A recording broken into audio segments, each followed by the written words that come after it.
Don't worry about it. Let's get straight into it. Hello, everyone. Welcome back to another episode of the Breaking Point Podcast UK. Today we are here with Jesper Wolthers. And is that right, or is it Walters?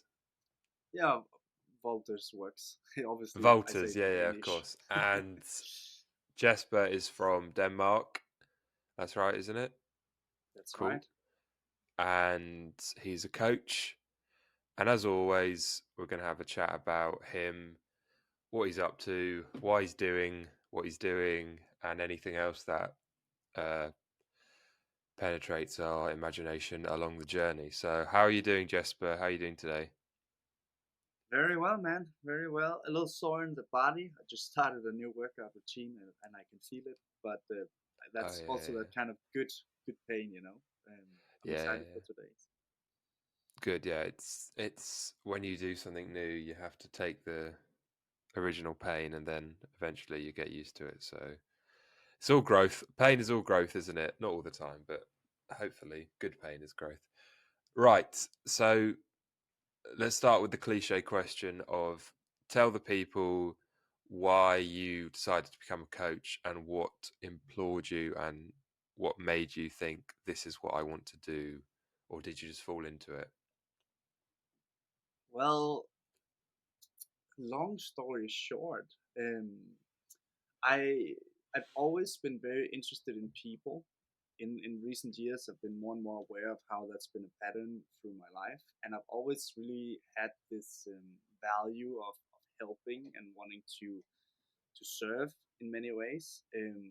I as a child, I felt it in both good and bad ways. You know, your parents would say, "Oh, it's so good to help other people," but also you easily become a people pleaser in that process, and that's not always healthy either. So I've really had to deal with finding the balance within that. And I think a lot of people that want to help others are having challenges finding that balance because when am I actually offending helping because I just want to help, and when is it to make myself feel acknowledged or safe and so.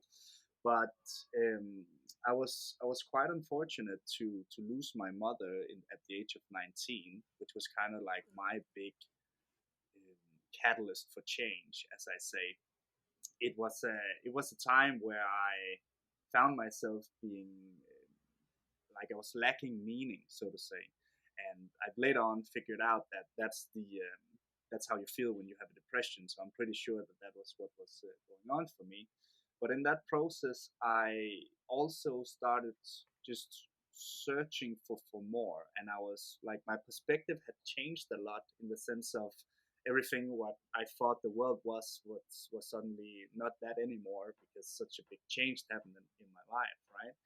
But I then went out to search for meaning, and back then I only found meaning in music because I'm also a musician. I love to play. I love to do this.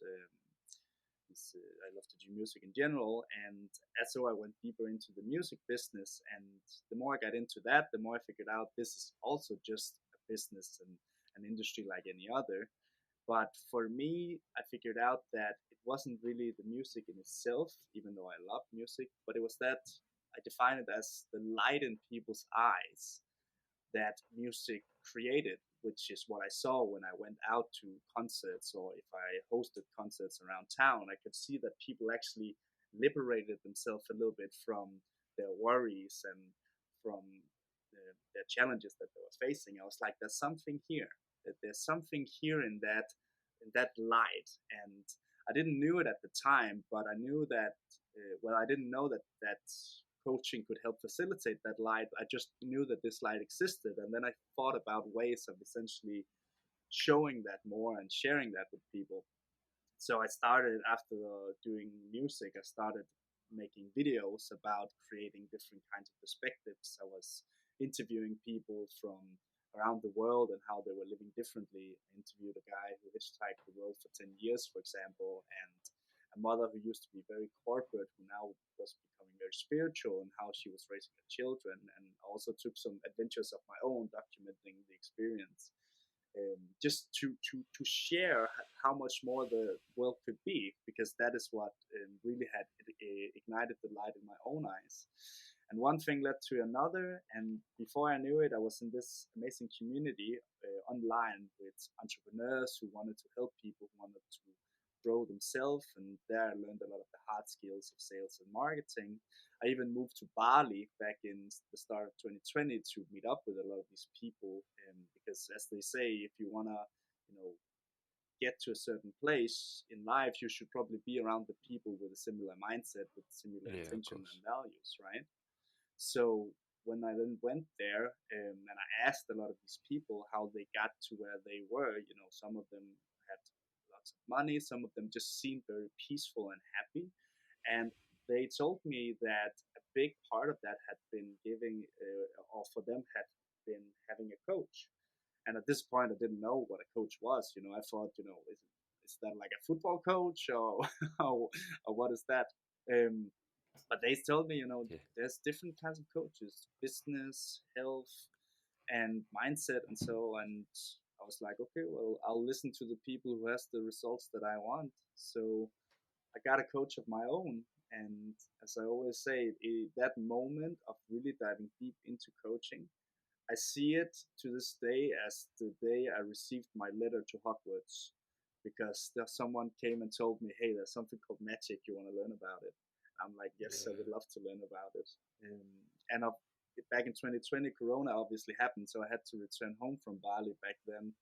And then I was like, "Well, I can't really do this business I was doing with these people anymore. I could, but I really liked that connection aspect of it, and that was hard doing on my own back home." So what happened then was, like, I talked to my coach, and he's like, "Man, you've told me that you want to truly help people, you want to expand yourself and understand more of yourself in the world, and you want to build something that's just, that is scalable, that's not where you have to sit in an office for the rest of your life, but you can actually make more money and have more impact. Have you considered going into coaching?" And at this point, I haven't, even though I had such a big experience. It's just sometimes you don't see the forest from for trees, or how the saying goes. But then I just started studying it a little bit online, and I knew a couple days into it, this this is what I want to do. This is yeah. how I can bring back the lights in people's eyes and show them a different way of experiencing what we call life. So that's the short story. That's the But I short hope that story. makes sense. Brilliant. Yes, I love the way you talk about the light in people's eyes, because there's a phrase that's thrown around. I don't know if you know it. Do you know? Have you heard the term escapism? Yes. Yeah. So people often talk about escapism. They say, music, sport, film. They all call it escapism, and I think that's a incorrect terminology for the phenomena. Escapism implies like taking yourself, well, sort of sidestep or taking yourself away from something. I see the things that we call it escapism, I see as elevating yourself above the norm and the I suppose the possible dull nature of everyday life, and engaging in something transcendent and above, of a higher value. So when you talk about meaning and the light in people's eyes, I think that's a great example of people engaging in something greater than themselves, because that's ultimately what meaning is. True meaning is engagement in something that is greater than you. If it's meaning for yourself, then it's self-indulgent, and it will become, it will it will fall apart if you're put under a certain amount of pressure, and it's not sustainable. But meaning is really powerful. Have you read the book Viktor Frankl, Man's Search for Meaning? I haven't read the full book. I've Okay. listened to parts of it on audiobook, but I'm very aware of the concept, and I use it a lot in my own coaching as well, explaining these deeper sense, because um, also in the community I run called the Growth Collective, we have a lot of focus on getting people to this place of deeper sense of purpose within their journey. Because if we have to motivate us to do something, it has to come from a deep place, something that is rooted within you. Yeah. And as so that's the only way you can actually keep on going towards where you want is that you have that deep sense of meaning within it. So when people come and ask me or my fellow coach and friend Murdain, um, like how can I be more consistent? How can I stay at this? How do I not burn out? It always goes back to that meaning and that deeper sense of purpose, like why are you doing it? And most people don't really know why they're doing it, right? It's just like an idea. It's not very clear for people. So it's a big part of the work that we do there. Yeah. I'm going to ask you about your community, but we'll stick to you first. So, I've interviewed quite a few different coaches, um, and they all kind of have different philosophies or different doctrines. They sing off different hymn sheets, but they hope to create the same outcome. Obviously, um, what would you say are your what is your biggest, or what are your few most significant philosophies and ways of working with people that you're trying to promote in them? For sure. Um, we have a saying that goes, "You're good enough as you are, and your potential is limitless." Nice. Because the thing is that when people come to a coach, there's many types of coaches, but usually coaches have a very future focused orientation, which is also what we have. But there's also the idea of like, well, if you have to grow all the time, are you then not good enough as you are? And Yeah. we look at it at a different perspective. It's like you are perfect, you are amazing just here and now, but that doesn't mean that you can't excel into more. And when I say more, it's not like more because you get more status, more money, but more in that sense of meaning we talked about, with something that is in alignment with you. I'll take myself as an example, because what happened to me in my early years and after all that with my mother was that I I wanted more out of life. I was not satisfied with what I was presented with from society, in the sense of go take a certain education and get a job and sit down and get a family. And there was just all these ways of how the culture was structured and how the norms were set that didn't align with me. I'm a very extroverted, adventurous person, and that only escalated after my perception had changed so much after the death of my mother. So for me, just knowing that it was good enough, whatever I did wasn't enough for me. I was like, well, I want to do more. Like I feel like I have so much to give, and it's so different from what I am told and what's around me. So let me find a different way of going and putting that out there and figure out what this is, or else I will regret it the rest of my life. Yeah, So exactly. does that make sense when I put it like that? Yeah, that makes sense. It's the notion of you are enough. I feel so from the religious notion or the Christian notion is everyone has a sense of divinity in them, and Hmm. that's we've kind of lost religion a lot in modern society, and we've replaced it with something like self-esteem. And self-esteem can be a good thing, or we've lost the notion of the divinity of the individual and replaced it with self-esteem.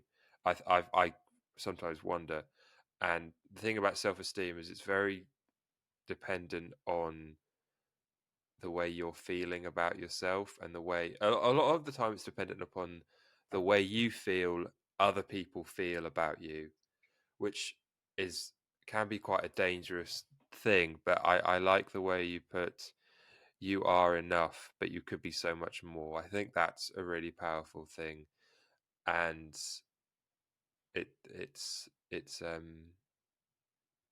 yeah, it's a give people that baseline, and then encourage them to expand upon it. And I Yeah, as sort of awful as what happened to you when you were 19, and we can get into that later, I suppose, when we ask as much as you want to, when I ask more personal questions about you rather than coaching. um you kind of had like a it's like your origin story, isn't it? It's like in Spider-Man when what happens to Spider-Man, and then he realizes that there's something greater than him, and he realizes that despite how awful life can be, if you can move forward in a way that attempts to give back to others, that is, it doesn't make what happened to you worthwhile by any means, but it makes it as close to being worthwhile as it ever can, and as awful as it can be. It's a gift that you have that you can give back to the world. But I don't want to be, if that sounds insensitive, it's definitely not meant to be in No, any not at way, all. shape, or form. But yeah, so Not that's at all, bro. Like, I take it in, and I relate to that a lot. Like, I've loved superhero movies and yeah, just hero movies as a child, as I think a lot of us do. Um, and absolutely. I actually remember, just now that you mentioned it, I remember having thoughts as a child about, oh well, life is so easy. You just do what's good for other people, and then everyone is happy, and take care of your own needs in the process. Obviously, I figured more and more of this stuff out as I went along, and then I was so confused by the world when that's not what I saw all the time. Like, Yeah, why were people so selfish? Why were people having so different opinions? Like, it's so easy. Like, just do kind things and people will be kind to each other.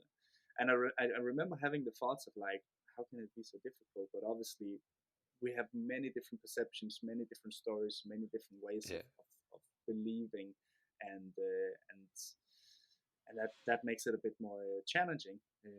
But just to your thought there, like, I was very much aligned with that vision, and I definitely think it helped me in getting where I am today as well. yeah, absolutely. Yeah, that's so tricky about human beings is we're all incredibly different, and our personalities and temperaments differ so much that we're not always pulling in the same direction. So it can be incredibly tricky. But the great thing Yeah. about that is that we are also very, very, very similar. And one of the greatest gifts I've gotten from going into coaching and neuroscience and hypnotherapy and all these kind of, like, different psychological aspects or spiritual aspects for that matter is that, wow, we are the same. We are feeling the same emotions. The only, or the biggest challenge I believe that that, or one of the biggest, obviously there's many fractions, but one of the biggest challenge we have as a species is that the way that we see the world is not how the world actually is. It is our Yes. interpretation of our experiences based on our presuppositions, conditioning, and the filters in our brain.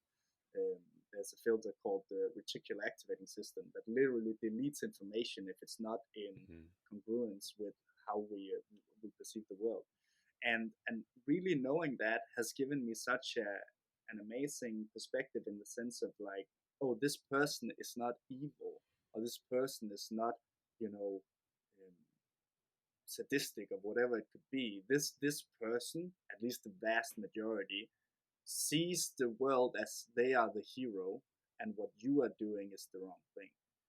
And when you get to understand that on a deeper level, it just changes your frame of mind. Suddenly, you can create much more empathy, and compassion for the people, instead of being in this mindset of, like, oh, you did wrong, or like you're destroying everything. Like, as we see a lot in, let's say, the culture wars in the states, or all these kind of fraction battling each other, not understanding because they think they're the hero and the others are the villains, right? Yeah. And that's why I really try and preach these kind of teachings, this kind of wisdom we get from diving deep into either the spiritual or the psychological world, because you just get to understand what it means to be human on a different level.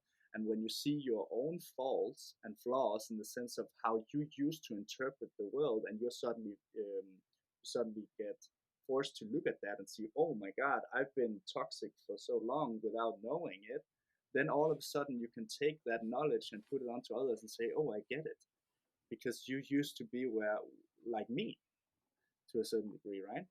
I hope that makes sense as well. Yeah, that makes complete sense. I love that. That was one of the best couple of minutes that I've had on the Thai podcast. I think the notion of narrative is so important that we don't see a world.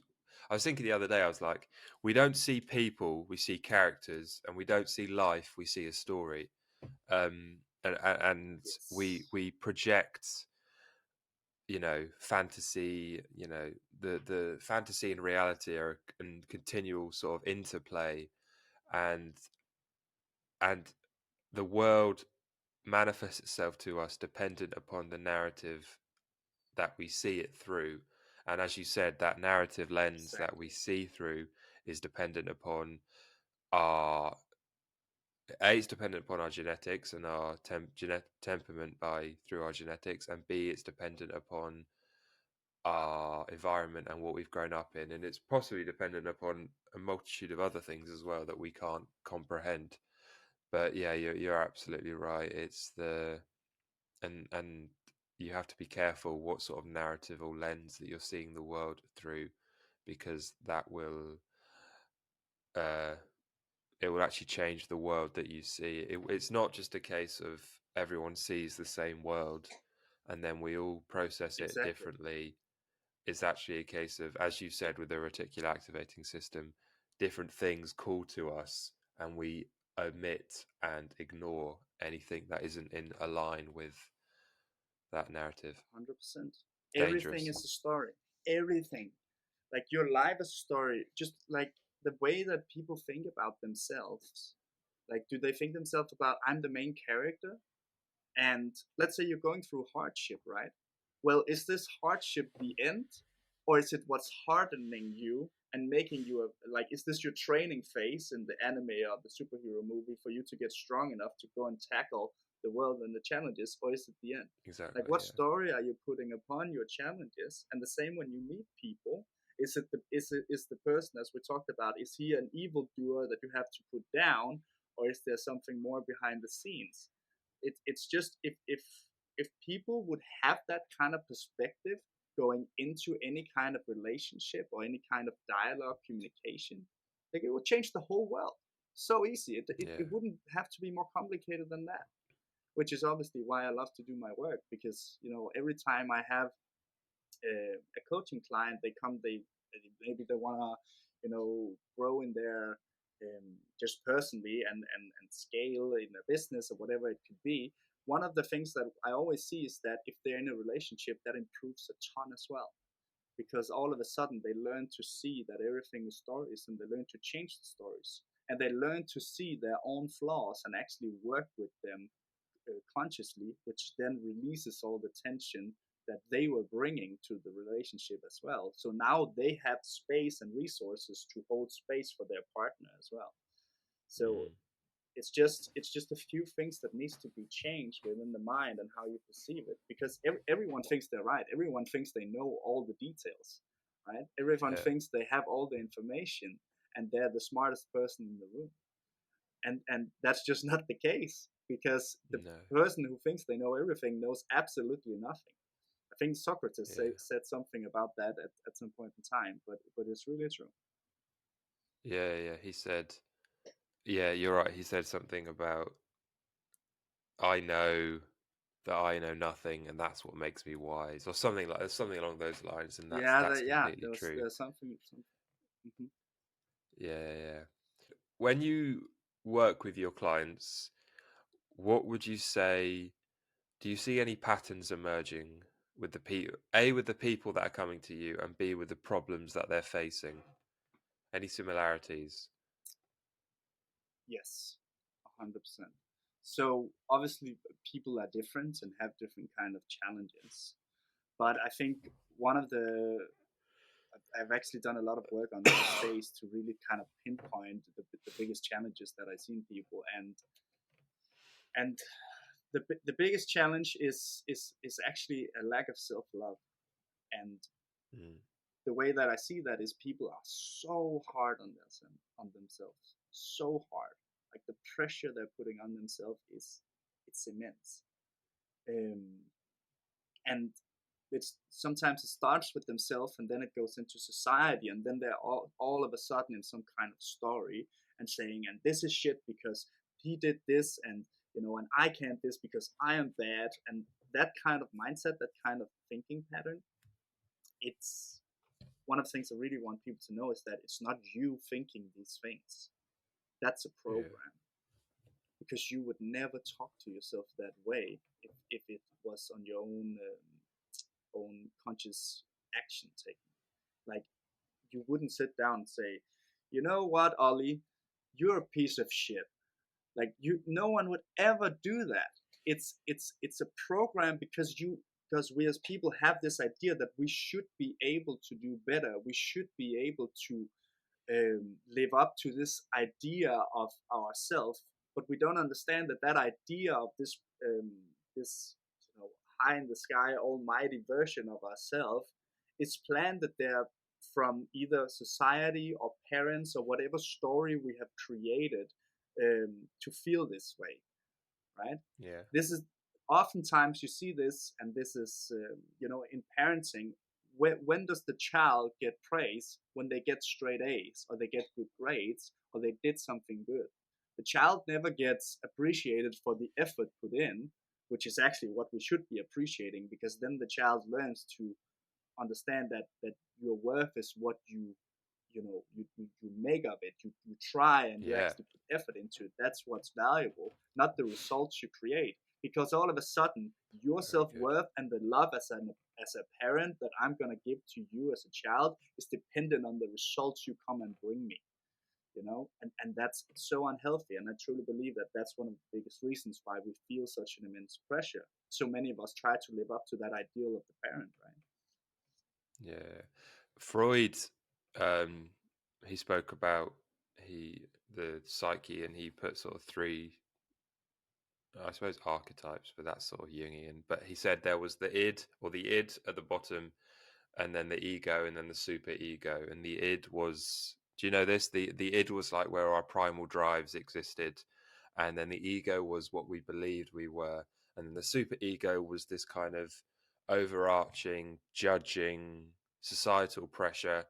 And his because he was quite a sort of rudimentary character, he believed that they were squashing each other in and trying to make like a functioning person.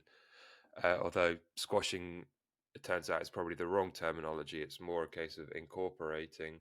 And he thought that the super ego was kind of like uh, a oppressive patriarchal society, or it can be programmed as a result of a oppressive parent, or a controlling parent, or a society that is too prudish, or all these sorts of things can control and encourage and cause the superego to become too controlling. And that's where you get people, that's one way of looking at it, where people could become incredibly harsh on themselves. And you see this with a lot of young women who end up with like eating disorders such as Self-destructive at 18. bulimia and anorexia. It's because, well, one notion of thinking is it's because their superego is too judgmental, and it's being unrealistic in their expectations, and I suppose also what society is putting on them, because there is a lot of pressure on young women to, well, less so now, but there probably has been. I mean, there's a lot of pressure on young men as well for different reasons, but young women are judged more based on how they look than men are, and all that can load up on that super ego, and it squashes it down. So I think that's a really powerful point you make of how people just don't think they're good enough, and that they have too high expectations of themselves. And I'm not sure how you tackle that. Well, here's the Hopefully thing. you've how got more how ideas. how about stopping with the expectations? When has an expectation, unless there's an agreement, ever been healthy? I mean, excuse you. Sorry. I mean, no worries. Think about it. Like, when you set an expectation, one of two things can happen. Either that exact thing happens, that narrative that you have in your brain either that happens exactly as if and you Or you never think fail. about it, or it doesn't, and then the frustration comes up because you were so certain that this was the case, right? You were so certain, and what happens when something um, disturbs this idea of control that we have? It creates frustration, it creates anger, or what like these kind of emotions. So setting expectations, and we all do this subconsciously, and I would say we have to be very conscious of the expectation we're setting. It's like shooting yourself in the foot.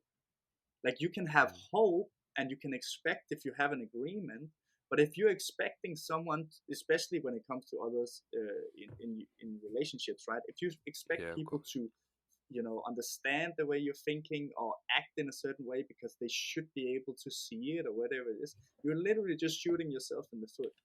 So Yeah. one of the If biggest you things love I me, believe you'd we know can what do to is say. stop with the expectations. Yeah. Yeah, like what the hell is that, man? It's like it's like, oh, it's like I'm supernatural. I can read your brain. Yeah, But it exactly. comes in all sorts of ways. This is obviously in the relationship, but also in the workforce. Like I told you, we were gonna go through this on Monday, and you're not prepared. Like you just told me we're gonna go through it. I didn't know that you wanted me to be prepared for something specific or in a specific way. You know that Mm. there's so much miscommunication, and I actually believe that's Yeah. the root of all of it. People are just really bad at communicating, dude. Yeah. Well, it goes back to our early point of how everyone sees the world differently. So we often make the Yes. unconscious assumption that everyone sees the world the same way we do, or at least a part, the focal part of them sees the world that the way that we do, and therefore, if they go against that, that's how we turn them into the villain, and we create the hero and the villain archetype, and it's a case of overlaying archetypal narratives onto reality, which causes massive problems because, as you said, we see the world as a story, yeah, but uh, narrow-mindedness and I suppose miscommunication, but it's more a case of not understanding that me and you don't see the same world because we're different people and we've got different experiences, and that's difficult to navigate. Yeah. Yeah, um sure, man. let's I can't remember what the name of the group is. I've got it up here. So yes, talk about the Growth Collective group. Oh, where have you gone? Definitely. Yeah, for sure. So, um, 2 years ago, actually more or less to this day, I was Awesome. in. I traveled to Malaga because I had a friend there who was like facilitating some kind of community. He wanted to do some self development retreat, and I ended up staying with him and a group of other creatives, entrepreneurial types, and one of them were my current partner, business partner, Martin, and he and I just really got along. We spent a month being let's say the main organizers of this self-development retreat we were doing, and we ended up hosting a retreat a month later, and it was a good success, and we really enjoyed it. And at this time when we were together, we talked about our visions and what we wanted to create, and he did some coaching as well, and what we figured out is we really both really wanted community. We really wanted to expand and share with the world, and instead of Yeah. everything had to be usually people get community in their schools or their work or in their family or the friends they maybe have a common hobby with or so, but we wanted to take the hobby of self-development and creating more perspective and these kind of things, and bring a community forum around that. So we started the Growth Collective back then, and essentially was just taking it one step at a time, trying to figure out what needed to be.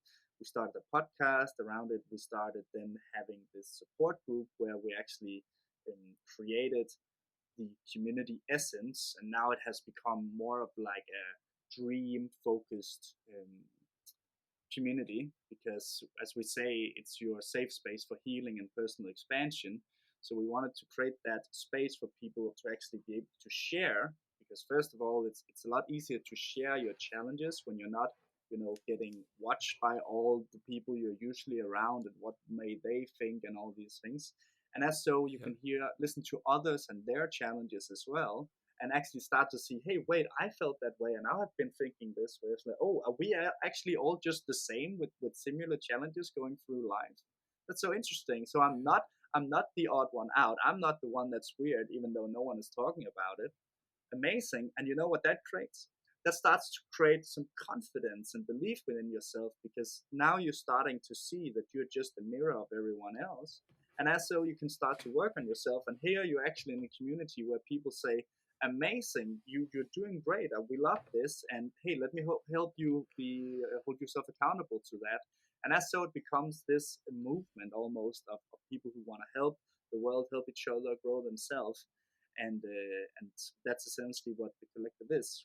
We're coming up with new initiatives. Right now, we have a membership platform with a lot of different videos on self development and growth. We have a course called the Freedom Foundation, where you learn all the what we define as the basics of getting your life back together and creating the foundation you can actually build upon, instead of having self doubt or fears or challenging relationships or whatever it could be, right? And then we're also going to a retreat here in October that the community arranged together, because we are very much like we can create it for you and charge you for coming here, but we really want this community aspect to be more in focus. So let's do it together. How about that?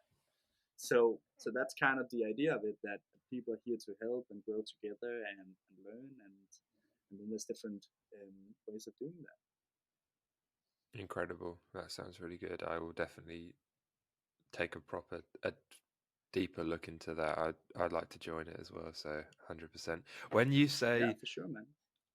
the basics, what do you think the core of a functioning human and a flourishing human is? What do you think lies at the core, or is it different for everyone?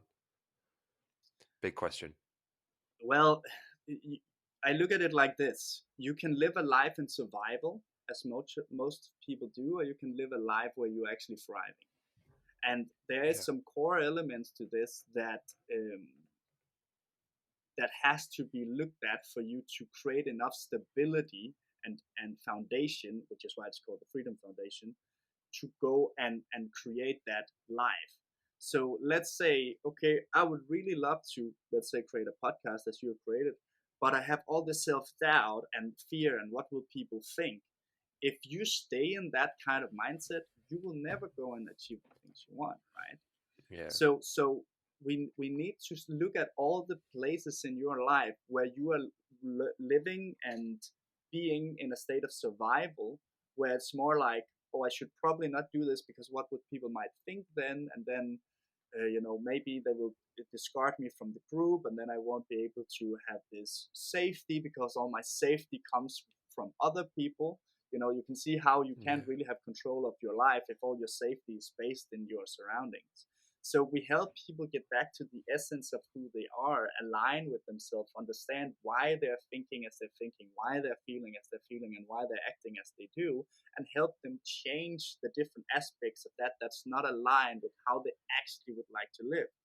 Because then we get a chance to remove all the things that's not aligned and actually add on the tools and the skills that's necessary for you to build yourself up and go and do the things you want. So obviously everyone is a functional human if you're surviving, but is that really the life you want to live?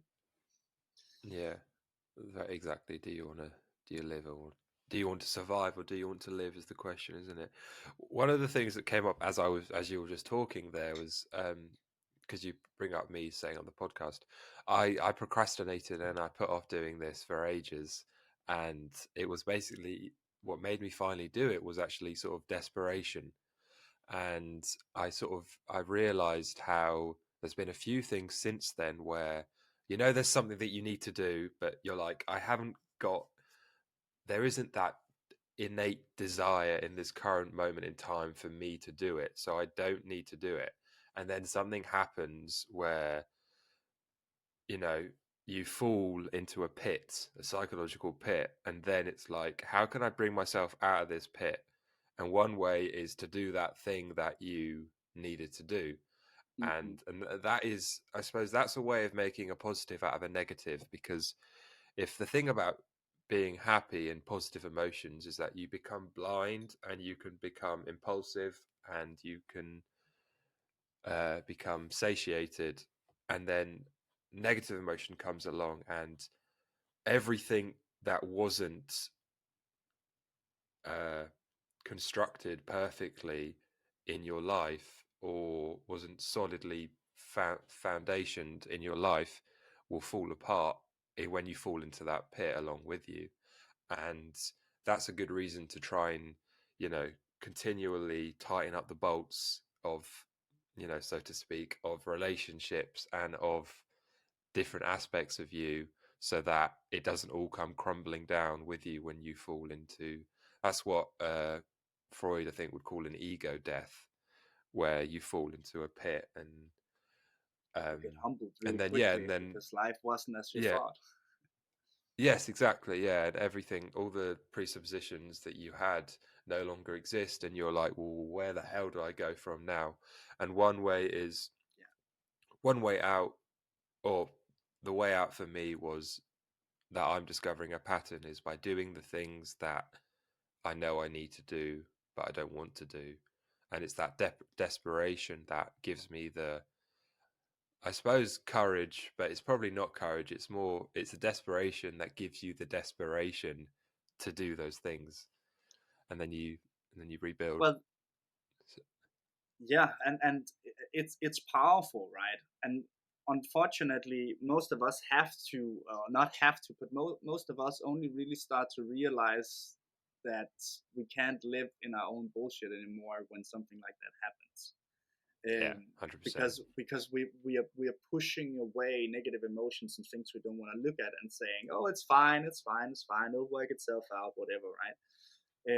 But unfortunately, we as people have, or as human beings have, much more inclination to do something to remove ourselves from pain than go towards, let's say, meaning, pleasure, and so it's Yeah, only when we really start to feel the pain, if we're not very conscious in these moments of time, that we'll start to take that action, because then it becomes a question of survival. So it's it's kind of like, have you ever heard the story of the mouse and the cat and the cheese? It's very short, but it takes this in very, very nicely. So essentially, when it comes to motivation and taking action, I want you to imagine that you are a mouse stuck in a mouse trap, right?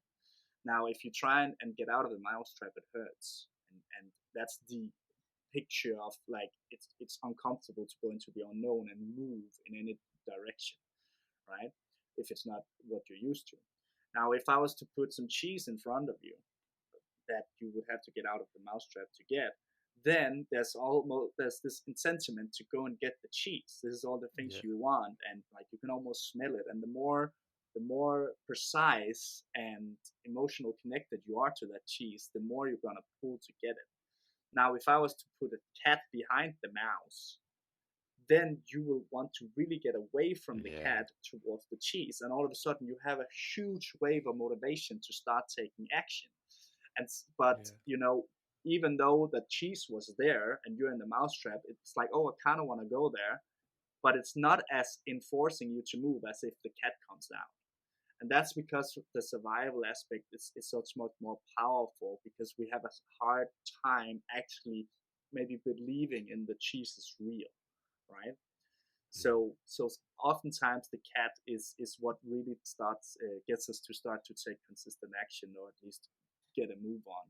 I also say, when I started to make these big moves and move to Bali and all these things back then, I came to a conclusion that I was more afraid to stay where I was stuck in that than to go and absolutely. pursue the cheese, right? So a lot of us have to go into these kind of moments to really break through. But the great thing is, when you break through, then it's a lot easier to stay on track, because now you've actually seen, hey, the cheese is real. I think I want to do more of Yeah, this moving forward. yeah. I hadn't heard it in put in that in that concept, in that, what's the word, uh context, but I have heard that story before. Yes, there was a guy who did experimented on rats, and he starved them to 75% of their body weight, so they were evidently looking for food. They were hungry. So you could say that that's like the average human. They're searching for meaning, more than they're more than they should be.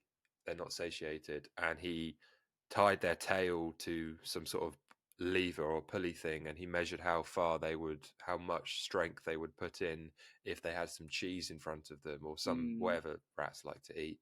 And then he saw that they would pull a certain amount, and then he wafted in some cat uh, pheromone or cat smell, and then he realized mm. that they ramped up even more. So it was like having this uh, fear behind you and fear and desire in front of you, because I Yes, think the the desire to move away from something we dislike is possibly more powerful than the desire to move towards it something we is. do like. It's just not very serving in the long run. Like, because if you Yes, keep focusing on the cat, you'll keep living in fear and survival, which is why we want to very true. change the perception towards the cheese. Yeah, that's very true. Yeah.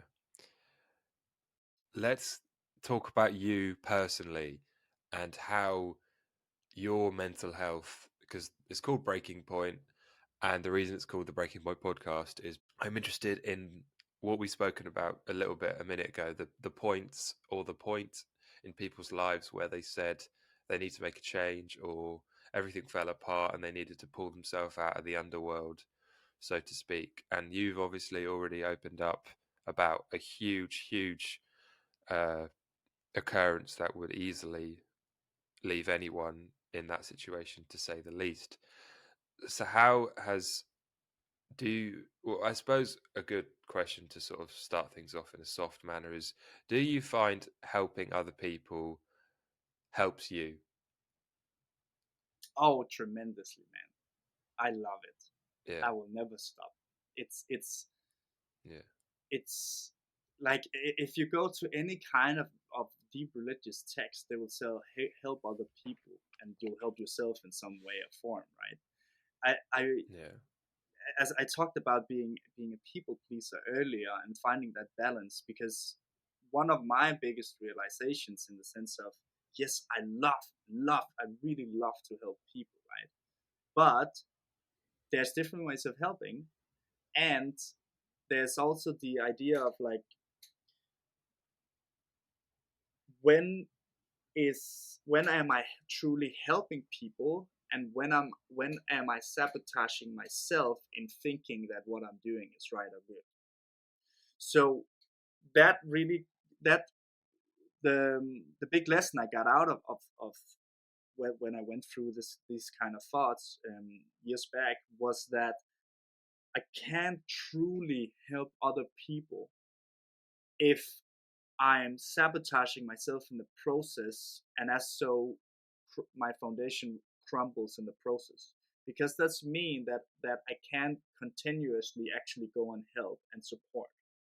So it came to me that which is very obvious when you actually think about it, that I have to be strong enough and take care of everything that are my needs before I go and support, because that's the only yeah. way that I can keep supporting on a long-term scale and actually have that impact that I would love to have.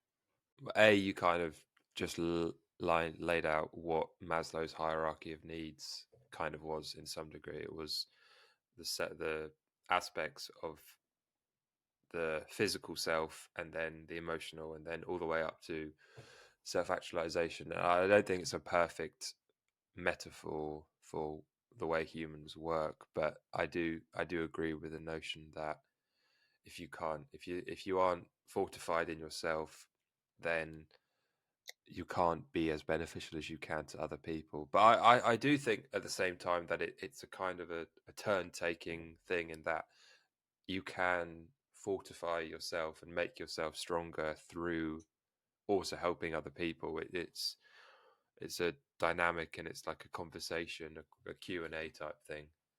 It's about being aware enough of what's going on. Like, if because again, well, I don't think I mentioned it, but like 95% of our life is subconscious. The way we brush our Yeah, teeth, the way we tie our shoe, these kind of things. So it really comes down to we are all in these patterns of being, like thinking, feeling, and being, right? So the question is, well, am I helping people because it's like truly beneficial? I love it. There's deeper purpose within here, or as I said earlier, am I helping people because I feel like this is how I should be doing it? Like think about if you were raised in a family where like we have to help people, we have to do this. Like why are you so selfish? Then you're all of a sudden helping people because that's the only safe thing to do. So Mm. so it always comes down to the context. But that's where it's important for us to really sit down and start journaling a little bit about like why do I want to help people? What way would I want to help people? And also ask yourself, how is helping other people benefiting me? Because if the question is, or if the answer to that is like, oh well, it makes me feel safe, or I like when people like me, or something like that, then all of a sudden you are not helping people, you're helping yourself, right? Well, we are always helping ourselves when we're helping people to a certain degree if it's an alignment, because again, you have to do what feels right to you to keep on doing it, but it doesn't mean that it can't be a win-win situation. Well, working out your motivations behind doing something is very tricky because often we have multiple motivations and we have to work out, is it a selfish motivation or is it a selfless motivation? But then even that question is kind of tricky because your brain will trick you into thinking you're doing it for this reason, but you may actually be doing it for that reason, and it's very complicated. And at least I find it is when I'm like, why am I doing this? Am I doing it because of that? Or am I doing it because of this? And Yes. you got to work out. But What I will say to that is that it's, yes, these things are tricky, but it all comes down to the practice of awareness, and the more yes, you understand yourself and diving deeper, like the quality of your life depends on the quality of questions you ask yourself. And if you're not sure why you're good doing quote. something, yeah, it's a great quote, I love it. But if you're not sure why you're doing something, you are not in control. If you can't Mm, say this is why I do it, then you are in a pattern of being that you haven't looked at for so long because it's just quote unquote who you are, right? so yeah, so that control, that taking power back, comes with the questions you ask yourself. And it can be so basic as like, why do I put my left shoe on instead of my right shoe first? Why do I always pick the left one? And then it's like, oh, I guess I have an inclination to like to sit on this chair or in this position or whatever. And that piece of information might not seem very relevant, but it's saying something about you that you now know to be true because you investigated this aspect of you. And that yeah. information is something you can take with you moving forward, right? You're honing the muscle which detects your actions, aren't you? Which is important. Yes. And another thing, this wasn't my idea, but this guy was saying how we should. He said you should wake up in the morning. You should brush your teeth with your non-dominant hand because if Yeah, I've you heard that. imagine, yeah, if you imagine that all our thought patterns and behaviors and etc., the list goes on, can be very much connected to a certain way of thinking, and thinking the brain is split in half for a reason, and the left and the right matched up opposite size sides. And I think that's an incredible idea, just starting to do things with your opposite hand as a way of possibly cultivating the other aspects of your personality and the other aspects of the brain. I think would be a really helpful thing for everyone to engage in to some degree, possibly. Disruption is good. No, no, I get Disruption, it. yeah, Like disruption is good because it takes you out of your pattern. And what happens when you're out of your pattern? You have to be brilliant. conscious. And when you're conscious, Yes, well, guess what? You are present. And most people are not present. They absolutely. are in the future. They're somewhere else. Yes, you are. I love that. I never thought of it like that, but you're spot on. Yeah, it makes you be present, and if you're present, you're conscious, and if you're conscious, then you're aware, and awareness is What we're practicing. one of the keys to, yeah, exactly, one of the keys to overcoming everything. Right, I think that's a good place to stop. because I want you to get on with your day, and I need to get ready. So, Jesper, thank you so much for coming on. Um, this has definitely been. You are exactly the type of person I wanted to get on the podcast when I set out to do this, and I haven't said that to anyone else. I promise. Um, I so I don't say appreciate it, man. I Thank you. genuinely, yeah, yeah, yeah. So, and we've had the exact type of conversation that I really want to have, and you're someone who's very much worthwhile what they say they are, and you're not someone who's just faking it, as much as we're all just faking it to some degree, but you have proper insights. So you're a genuine presence, or being in the sphere of coaching. So fair play to you, and thank you so much for coming on. Sure. But I also just want to say, Ali, I also just want to say thank you so much for the opportunity. Thank you for being curious enough and brave enough to do what you do. I truly believe this type of work is what makes the world a better place, and we need it. So thank you for you doing you and doing everything.